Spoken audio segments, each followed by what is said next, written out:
Well, happy All Souls Day. Those of you in the crowd who are celebrating the Catholic holidays, this is one of them, as you've probably already been to church.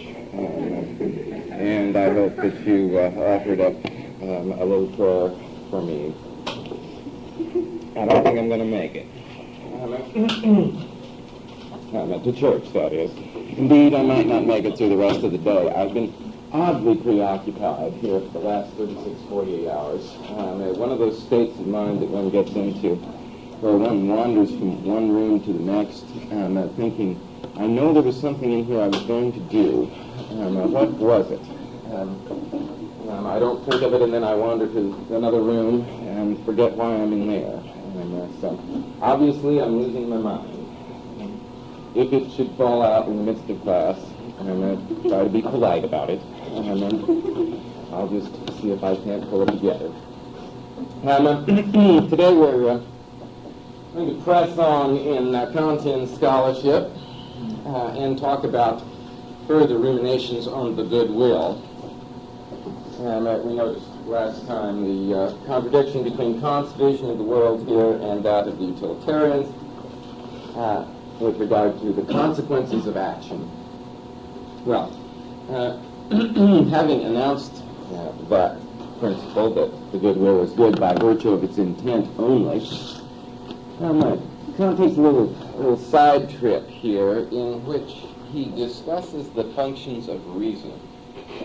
And this again distinguishes him from the British empiricists and the utilitarians, because his conclusion is going to be that the function of reason, in this context at least, is the formation of the will, the direction of the will, the moral will.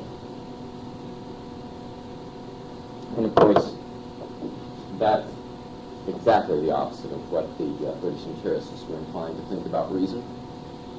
They were inclined to take it merely as a calculator of self-interest. Well, his argument about reason is based on teleology, that on the principle that nature does nothing in vain. That nature gave us reason, so to speak.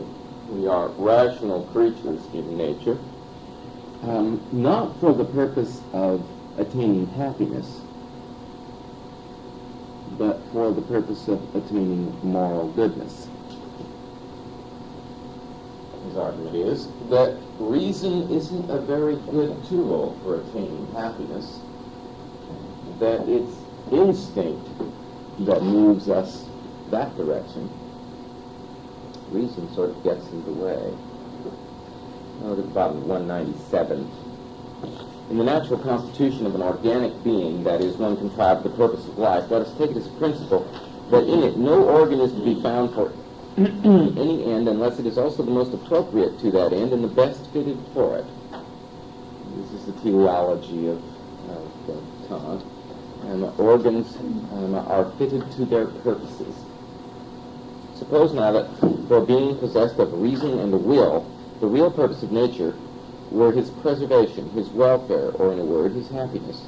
In that case, nature would have hit on a very bad arrangement by choosing reason in the creature to carry out this purpose. For all the actions he has to perform with this end in view, and the whole rule of his behaviors, would have been mapped out for him far more accurately by instinct. And the end in question could have been maintained far more surely by instinct than it ever can be by reason. Here. Reason doesn't work very well for the possibility of the kind of behavior that the empiricists thought it did, for mapping out the route to happiness. Reason doesn't function very well in that particular capacity, and nature has struck a bad deal if she's given us reason as the means to happiness. Over the middle of 198,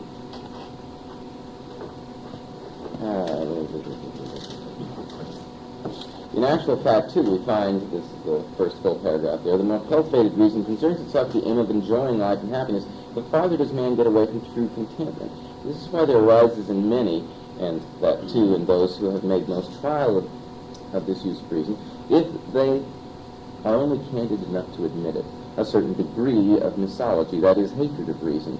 But when they balance all the advantage they draw, I will not say from the thinking out all sorts of ordinary indulgence, but even from the science, they discover that they have in fact only brought more trouble on their heads than they have gained in the way of happiness. On this account they come to envy rather than to despise the more common run of men who are closer to the guidance of mere natural instinct, and who do not allow their reason to have much influence on their conduct. Drop down a bit. These judgments rather have as their hidden ground the idea of another and much more worthy purpose of existence, for which, and not for happiness, reason is quite properly designed, and to which, therefore, as a supreme condition, the private purposes of man must, for the most part, be subordinated. The private purposes of man, the private happiness-gaining purposes, what's the point here? That those who have attempted to rationalize their way to contentment, to happiness, typically have a tough time of it. It's a little comment on human nature here, typical of Kant, because he's not really doing a hard-line argument. He's just sort of reflecting on how things work. And we're not generalizing to say that people who are highly rational are very often not particularly happy people.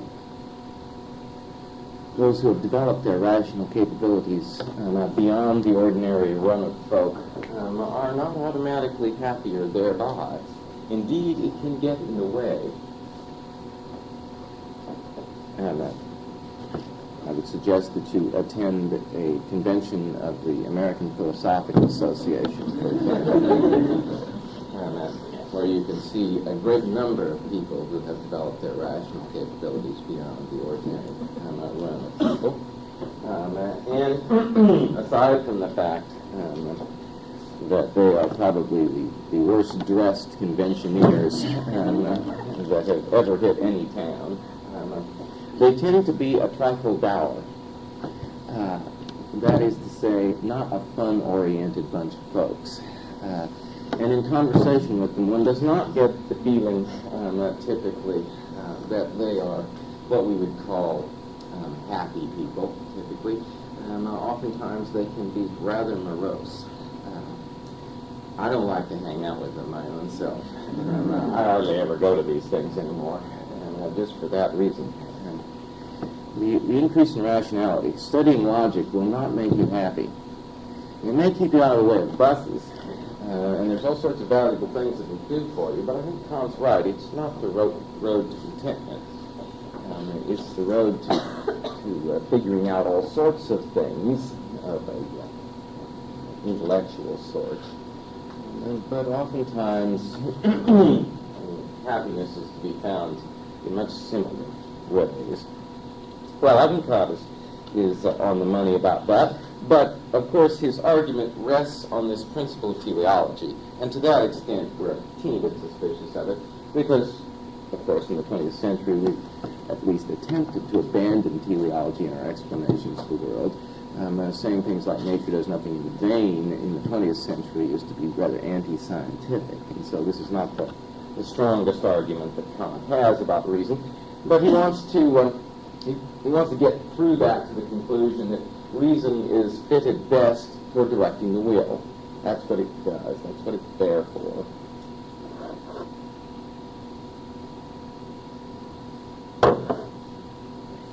At 199, the bottom of the top paragraph there. For reason, which recognizes as its highest practical function the establishment of a good will, in attaining this end is capable only of its own peculiar kind of contentment. Contentment in fulfilling a purpose which in turn is determined by reason alone, a fairly abstract form of contentment, even if this fulfillment should often involve interference with the purposes of inclination. That is, even if my reason should drive me to act in ways that I am not passionately inclined to. Well, Having set that up, then what does the goodwill do? It's informed by reason. What is its purpose? What's it up to? And what it's up to is the awareness of and fulfillment of duty. Duty is the center of morality.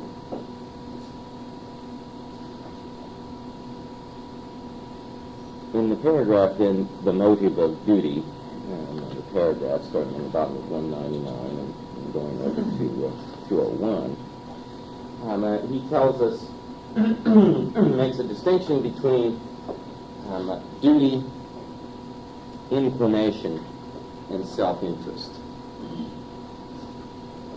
He also makes a distinction between doing something in accordance with duty and doing something from duty. Let me take the latter one first. To do that which is merely in accordance with one's duty is to act in the right way, but without the right motive. If it is my duty, for example, to aid my neighbor in some situation, and I do that, but only out of the motive of hoping to get mentioned in my neighbor's will, then I have acted in accordance with duty. My actions line up with what duty demands, but the motive's wrong. And so action merely in accordance with duty has no moral worth. Only actions from duty have a moral worth, according to Kant. Actions taken because of duty, where duty is the motive.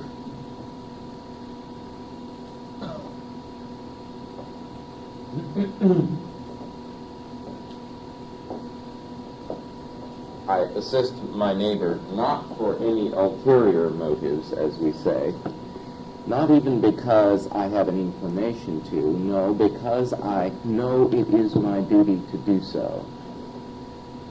That is morally praiseworthy.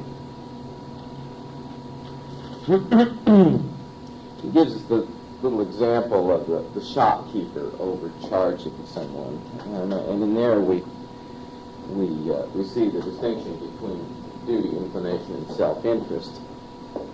And the shopkeeper is led to not overcharge a little kid that comes into the shop, okay? And why? Well, there's several possible explanations for a given example of why a shopkeeper would be honest with the child. And the child, of course, is an example because they're so easy to fool. You can trick them. The shopkeeper, however, let's imagine on this occasion, does not trick the child. What motives might he have for playing it straight here, even though he has the opportunity to fool the little nipper? Self-interest. People will, he fears, find out. And it's a despicable thing to do, to trick a little kid out of his money. My parents taught me to play poker when I was 6 years old, and then routinely relieved me of my allowance for the next several years. I was mowing lawns and washing windows and doing all sorts of little projects to get enough money to get back in another game with my parents.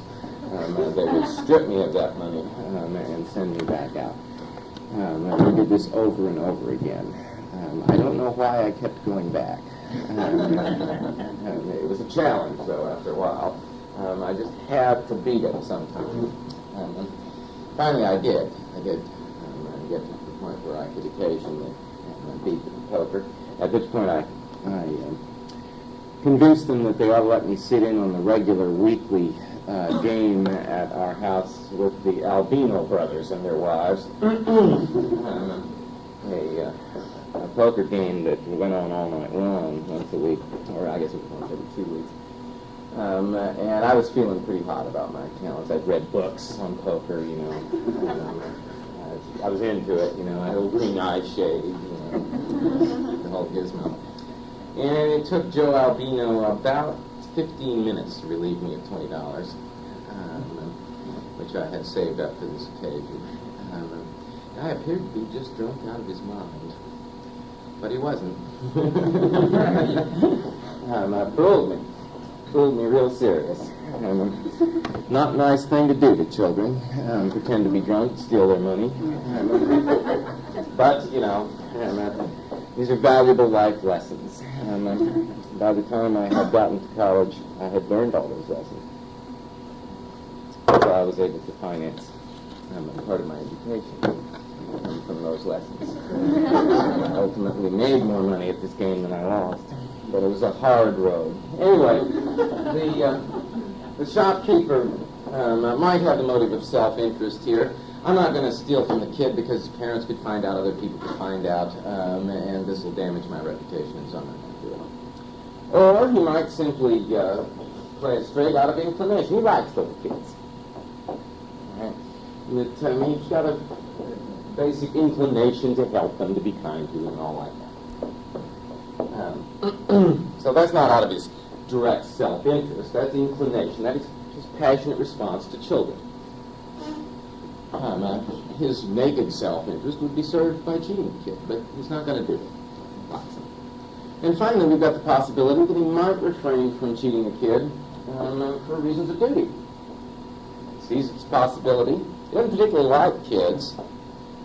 Okay, kind of, negative about kids in general. And furthermore, he's not worried about other people finding out. He thinks he can bring it off.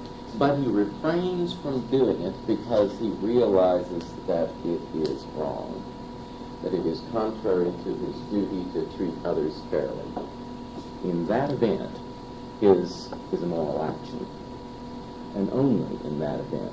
Doing it out of self-interest or out of inclination has no moral worth. Only those things we do by a choice of the will, not influenced by passion, are, according to Kant, morally worthy. Now, of course, there's a big, dead psychological elephant lying in the back of this theory, and that is, how do you distinguish motives? Kant is not doing psychology for us here. He's doing moral. He leaves that unaddressed.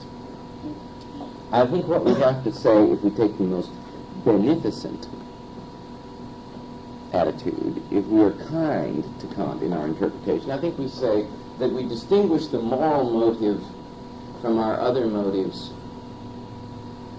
by its regular presence in our lives. That is to say, duty, acting on duty is a kind of manifestation of character. And character is something that a person builds over time. Now, of course, each and every action we take, we have a variety of motives that, if we were to stop and think about it, we could cook up. And indeed, sometimes our motives are completely mixed. And in those mixed motives situations, then obviously there's going to be a real question about the moral worth of an action. If I'm doing something that I realize is my duty but also benefits me quite significantly, is this moral? Well, it's a hard question. We may not be able to answer every question that comes up about an action in the Kantian perspective. We may not be able to come up with a definitive, yes, that's a moral act, no, that's not a moral act, a set of responses.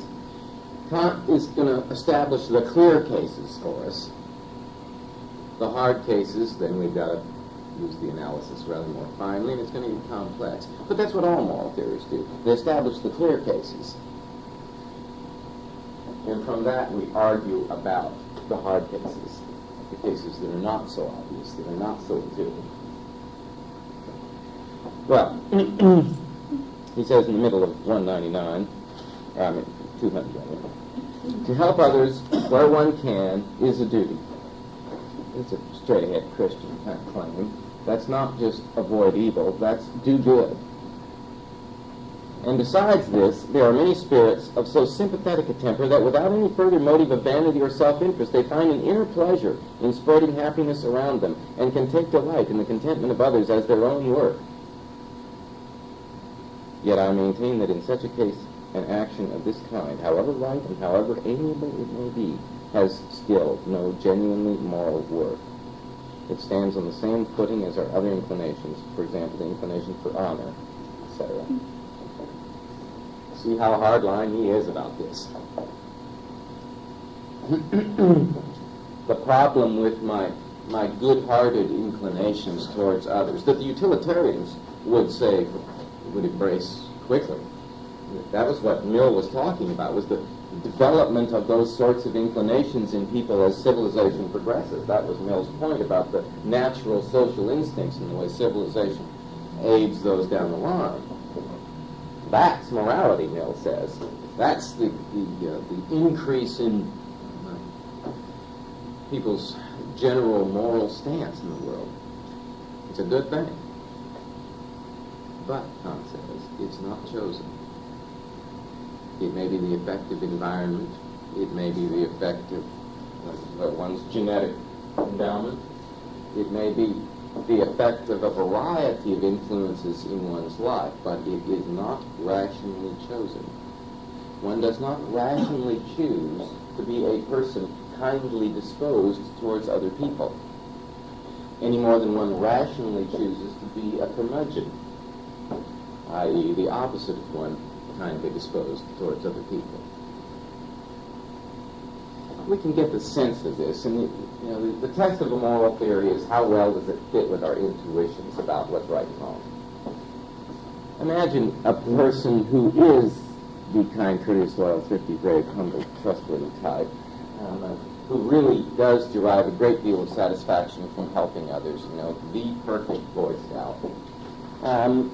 And this person is called upon to do some service for another, and of course he springs immediately to the task, because his inclinations from day one have been in this helping sort of way. He's a born social worker. Wants to help, gets a big kick out of helping. And so he does. On the other hand, we have Floyd, his cross-eyed cousin, who hates people, who is misanthropic to the core, right? A person who is inclined to stay as far away from other people as he can, and he finds himself in exactly the same situation where service is called on from him, and he does it. Now, who has done the moral act? Obviously, it's Floyd. Floyd had to rise above his inclinations to act against folks. He had to rise above his natural way in order to do the thing that is the good thing. The Boy Scout, on the other hand, is just following his instincts, just following his natural tendencies. And so while we certainly want to applaud the Boy Scout and say, yeah, we think people ought to do more of that, it's a good thing, yeah, right, and hooray, hooray, try to convince other people to be like you, this is good, and we want more people like you. All that's true. And it's certainly not a morally evil thing that he's done. No, he's done good stuff. But it is not a morally significant act. It is not one for which we are inclined to offer moral praise. Social praise, friendly praise, but not moral praise. Yeah. Well, you make it pretty hard with the Boy Scouts when you're a good person. How do you deal with that? How can those guys enjoy get some satisfaction out of it? Mm-hmm. Be more than good. Rather than questioning motives. You may not be able to. Moral action may not be called for in the same sense for some that it is for others. It might well be the case that the Boy Scout has only a few moral tests in his life because of his natural disposition to act in this way, whereas the curmudgeon has nothing but moral tests all the time. So that could very well be the case. In fact, I'm inclined to think that is the case in the world, and that some of us face more moral tests than others, and that, Christianity has endorsed that same principle in a variety of ways. So that even the Boy Scout, however, is going to face situations from time to time in which the motive of duty must emerge, where his natural inclinations will not carry him through the situation, but he has got to think in terms of what the law, that is the moral law, requires. Those won't be very frequent, but occasionally. We can't assume an equality of moral life here, because it's ain't equal. It's harder for some than for others. Sure. Well, he's got a very nice little twist on Christianity, by the by. At the bottom of 201, he makes sense of something here that otherwise doesn't make sense. Look at the bottom paragraph there on 201. It is in this sense that we should understand, too, the passages from Scripture in which we are commanded to love our neighbor and even our enemy. For love out of inclination cannot be commanded, but kindness done from duty, although no inclination impels us, and even although natural and unconquerable disinclination stands in our way, is practical. That's moral. That's what practical means. Is moral and not pathological love, residing in the will and not in the pretensions of feeling, in principles of action and not of melting compassion. And it is this practical love alone which can be an object of command. Think about it. Let me suggest to you that you, right this very moment, contemplate your least favorite person in the world. Think about the person that you are least inclined to be positive towards in the whole world. And if you're just naturally friendly and have zero people in this category, then imagine what it would be like to have a person that you are not entirely positively disposed to. Now that you've got that person in mind, I'm going to be Jesus, and I'm going to tell you, love that person. Now, what can this possibly mean? Can I possibly be commanding you to have, about this person that you have all this negative emotional response to, can I be saying to you, now what I want you to do, and right now, do it now, is have a positive emotional response to that person. And I know you're feeling negative, but stop. Stop how you're feeling now, and start feeling the opposite of that. Now, can you do it? Can you start having a whole nother feeling in place of the feeling you already have? Well, over time, our feelings can change. But Jesus in the New Testament is not saying, well, over the long pole, try to be nice to folks. That's not the message. Clearly, the command to love thy neighbor applies in some sense that does not require us to have the emotion of love towards people, because you just can't cook that one up on command. It must require us to have some other state of mind besides an emotional one. And what other state of mind is there besides emotional ones? Well, intellectual ones. That is, reason informing the will. Practical reason, as Kant calls it. That's what morality is about. Practical, in this sense, means relating to actual life.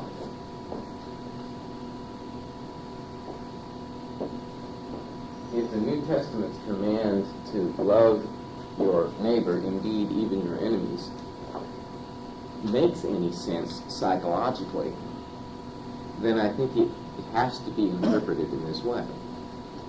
It makes sense as a principle of duty, acting often against our inclinations. Remember the passage from the New Testament there where it says, you've been told that you should love your friends and hate your enemies. Well, Jesus says even tax collectors do that.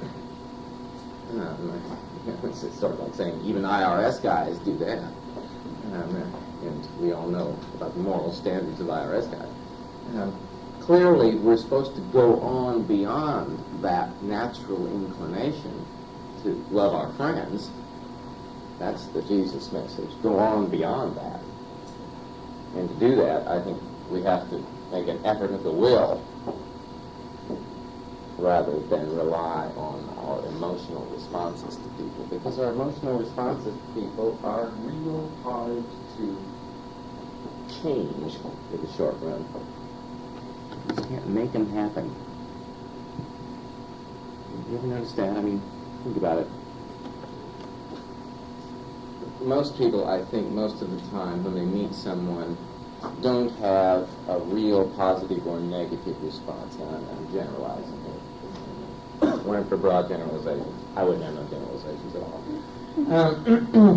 But you know those occasions in which you meet someone and you just like them instinctively. You're just naturally drawn towards them. And then the other occasions in which it works just the opposite. You meet somebody and your first inclination is just negative. That's the line in the commercial, you never get a second chance to make a first impression. I love that. It's something of a logic test. But you don't. First impressions that people make is odd. You know, the psychology of first impressions is weird, because there doesn't seem to be anything you can put your finger on as to why it is that some people just piss you right off, you know? And others seem very attractive right off. And it may not have anything to do with any particular feature. It's some combination of features that draws people. Now, sometimes we find later on that those first impressions were wrong. In fact, they frequently are. But it's hard to change them. It's hard to just stop having them and start feeling differently. In fact, it's damn near impossible. Well, there's the function of reason. The formal principle of duty, and now we know what that is. It's the reasons informing the will, what the law requires, what the moral law requires. And we're coming up to what the moral law is. Don't lose hope. And the motive, then, that underlies moral action is reverence for the law. What spurs me to act morally? Well, it's that reverence for the truth of the law. And the law, finally, is asserted on 203.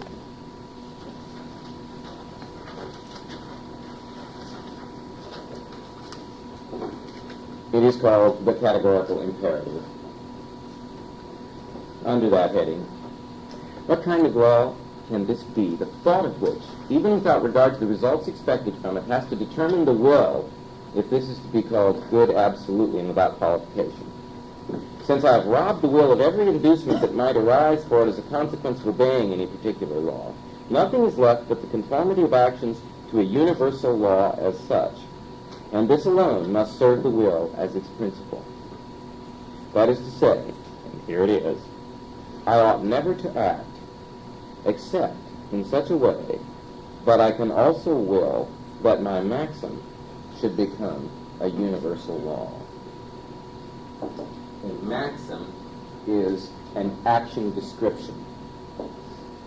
So that if I'm robbing a 7-Eleven store, the maxim is robbery. So if I'm robbing a 7-Eleven store and I have a little Kantian moment as I'm racing out the door, my question would be, could I will consistently that everyone should commit robbery?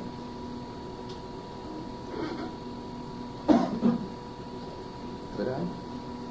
Could I consistently will that everybody robs?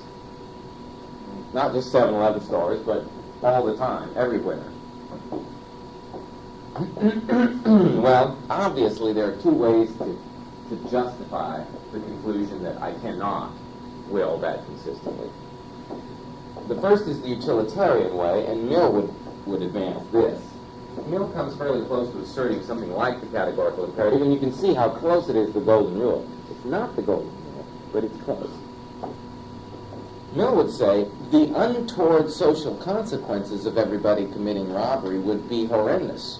Great quantities of unhappiness would arise as a consequence of everybody committing robbery. It would be socially very, very unfortunate if we all did this, and therefore it would be a bad thing for all of us to do this. Therefore it's a bad thing for one of us to do this. There's the utilitarian argument, but that's not Kant's. Because, remember, Kant doesn't give a whit for the consequences of action. He doesn't care that it's socially unfortunate for us to all commit robbery. What he cares about is, of course, rational consistency. Can I be consistent with myself in willing that everybody should commit robbery? And here's the robbery argument. He hasn't used this example. If I will that everybody commit robbery, then what I am in effect willing is that there should be no such thing as private legitimate ownership. Everybody should just take everything whenever they want it. So the concept of ownership is thereby eliminated in the world that I'm imagining in which everybody robs everybody all the time. But in the act of ripping off the 7-Eleven store, what am I up to? I'm trying to come to own, and indeed I'm succeeding if I'm going out the door with it, I have come to own a piece of property. I'm trying to own something by this action which, if willed for everyone, would eliminate the concept of ownership. There's the inconsistency.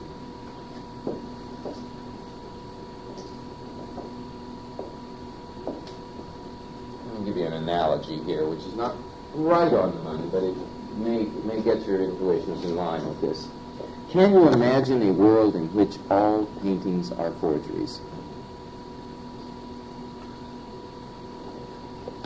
Think about it for a second. The world in which all paintings are forgeries.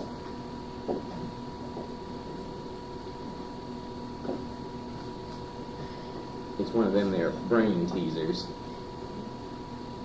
Obviously, the difficulty with imagining that is that the concept of a forgery relies on the concept of an original in order to make sense.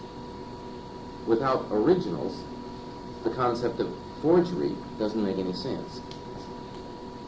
Now take a Kantian case. I'm getting into a contract with someone, but I'm going into the contract with the intention to default. Right? I'm borrowing the money from the bank to buy my new car, and I know as I sign the thing that I'm going to default. I'm going to take the car and head for the border. Can I will this universally? Well, to will that everybody should break all their contracts is to strip the word contract of its meaning, to eliminate the possibility of contract, sort of like eliminating all the originals. And in the case in which there are no contracts, then this act that I am doing, i.e. going into a contract, would be impossible. If everybody broke them all the time, there wouldn't be such a thing as contract. There wouldn't be an original. So when I'm trying to do a forgery here, as I go into the deal, I'm relying on the existence of the system in which originals exist in order to bring this forgery off. I'm relying on the world in which contracts exist in order to violate one. But if I were to universalize my maxim, contracts wouldn't exist, and I wouldn't be getting any money for this car. It wouldn't be happening. It's inconsistent, rationally inconsistent, to enter into a contract that I intend not to pay back, because I can't will it for everybody. Now, what's the intuitional guts of this? I think it's the golden rule. That's where our intuitions connect. But it's a little broader than that, I want to say. I want to say that the intuitional center of the categorical imperative is our notion of fairness. And it's a real deeply embedded notion in humans, fairness. And one of the ways in which that's so obvious is the extent to which children have it so early on. When you get down there in the lower grades, or even in preschool, and you can see naked self-interest. I mean, as has often been pointed out, children are perhaps the cruelest of humans. They are so nakedly selfish. They're so obvious. They don't have the guile that adults do in their self-interested pursuits. They're just real obvious about it. But they work out deals. They manage to get along with one another, when they do, in the name of fairness. They understand fairness. That if we've got a pie and there are 10 of us, we ought to cut it into 10 equal chunks. They understand that. They don't necessarily like it all the time, but they always cite it. It's always the preeminent rule. And what is fairness about but having equal treatment? And that's what the categorical imperative is about. Don't act in any way that everybody else can't act in too. Only do stuff that everybody else gets to do. Seems fair, right? Well, I want to suggest to you that indeed that does capture the notion of fairness as we typically understand it, and it is a very egalitarian notion. It's no mistake that Kant leads to Hegel and Hegel leads to Marx. This is going to sift its way through to Marx. This is going to become a socialist ethics. And that's the bottom line in socialist ethics, right? Equality. Everybody gets the same shot. Now, to the extent that we've got our little individualist urges going on, and Anglo-Americans are just alive with individualist urges, those are going to run aground of those egalitarian urges. Our self-interested actions are constantly going to be running up against this egalitarian sense of fairness. So there's going to be conflict, internal conflict and conflict between people. I'm not saying that we all agree on this and everybody's going to be happy thereafter. But those are the terms of the debate. Individualist versus egalitarian. Passion versus reason. Reason tells me that I consistently must act in ways that are fair. My passions tell me, screw that. I'll act to get what I want. And there, I think, is as short a description of the moral dilemma that humans face as you can get. Passions on one side arguing for self-interest, reason on the other side arguing for fairness.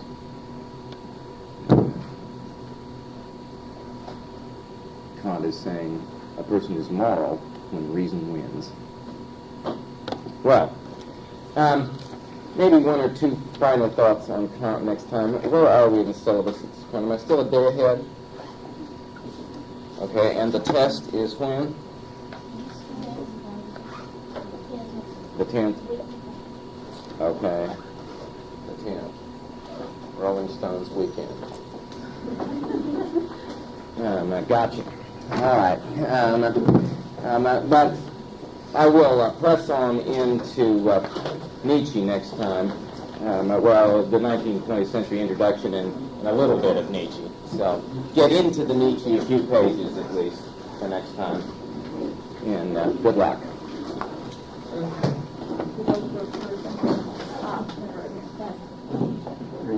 This is great. Oh, I've been doing that. Check.